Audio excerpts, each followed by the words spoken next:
तव्हांजो दीन जी पहिरीं तारीफ़ ॾिसूं त इस्लाम दीन ऐं मज़हब छा आहे। त इस्लाम जेको असांखे रहनुमाई करे थो उहो ज़िंदगीअ जे हर पहलू ते थो करे, हर हिकु हिसे ते उनजो कॉन्सेप्ट आहे इस्लाम जो।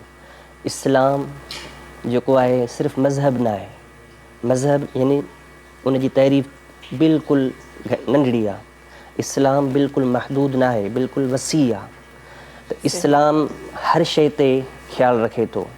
इन जो सोसाइटीअ ते बि ताल्लुक़ु आहे, इन जो फाइनेंशियली सिस्टम ते बि ताल्लुक़ु आहे, रूहानी तौर ते बि स्पिरिचुअल सिस्टम ते बि इन जो ताल्लुक़ु आहे। सिर्फ़ु इहो जेको असां वटि मशहूरु आहे त इस्लाम सिर्फ़ु रूहानियत जी ॻाल्हि थो करे, इस्लाम रूहानियत जी ॻाल्हि नथो करे, मुआशरत जी ॻाल्हि थो करे, जेको आहे सोसाइटीअ जी हर हिकु पहलू, हर हिकु ज़िंदगी जो हिसो इस्लाम में शामिलु आहे। त हाणे इन्हनि सभिनि में पहिरीं त असां अलाह खे हिकु मञूं, नबी पाक सल्लल्लाहु अलैहि वसल्लम जी सीरत खे मञूं, उन में अदुल इंसाफ़ आहे, उन में सोसाइटी अचे थी, उन जा ख़्यालु करणा आहिनि, उन में मुआशरत जो बि ख़्यालु करिणो आहे, उन में असांखे फैमिली बैकग्राउंड आहे उन जो बि ख़्यालु करिणो आहे। त फैमिली बैकग्राउंड हुजे या जेको आहे सोसाइटी सिस्टम हुजे, उन में इस्लाम जो बिल्कुलु कॉन्सेप्ट आहे ऐं दख़ल आहे ऐं बिल्कुलु ताक़ीद हुज़ूर सल्लल्लाहु अलैहि वसल्लम कई आहे। हुज़ूर सल्लल्लाहु अलैहि वसल्लम वटि जेके महबूब शख़्स हुया, जेके रहंदड़ हुया मदीने शरीफ़ में, बाक़ाइदे चबूतरो ठहियलु आहे, हींअर बि सफ़ो चबूतरो ठहियलु आहे, उते हुज़ूर सल्लल्लाहु अलैहि वसल्लम वटि 70 सहाबी खां वधीक शागिर्द हुया।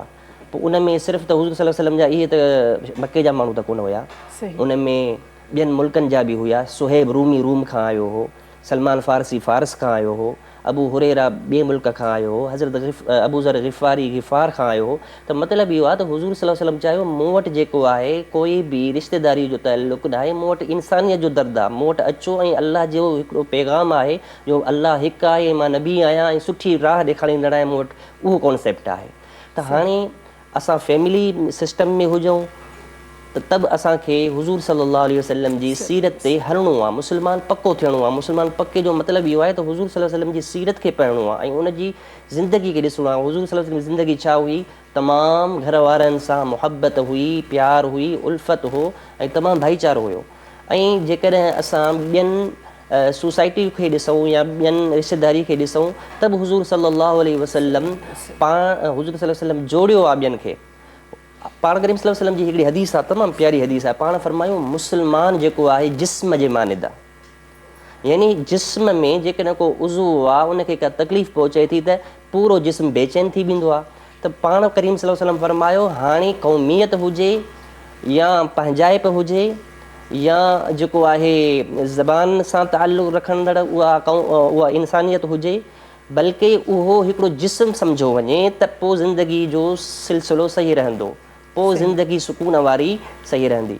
पाण करीम सल्लल्लाहु अलैहि वसल्लम फरमायो त जिस्म जे इंसान जिस्म जे मानिद आहे त पाण में ईअं ई माना गॾिजी वञो। मसइलनि पाड़ेसरी आहे, कोई बि आहे, चाहे चइनी तव्हां सां गॾु रहे थो, चाहे ॿी क़ौम रहे थी, चाहे कहिड़ो बि माण्हू तव्हां सां रहे थो, जेकॾहिं उनखे का तकलीफ़ आहे त तव्हां जल्दी उन सां गॾु पहुचो। इहो ई कम्यूनिटी जो, इहो ई सोसाइटी जो, इहो ई मस्जिद जा इहे ई घणेई फ़ाइदा आहिनि।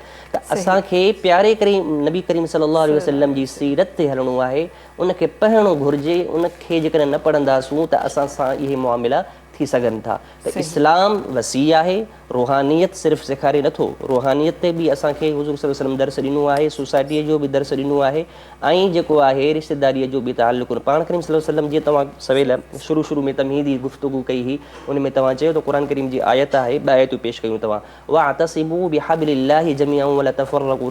पाण करीम सल्लल्लाहु अलैहि वसल्लम तफ़रीक़ो न डालो। हींअर तव्हां ॾिसो था सिलसिलो जेको बि फ़िरक़नि जो आहे, मुंहिंजे ख़्याल में इहो सिलसिलो न हुजे, क़ुरान ऐं सुन्नत जो कॉन्सेप्ट हुजे, क़ुरान छा थो चवे ऐं सुन्नत छा थी उन ते माण्हू हले।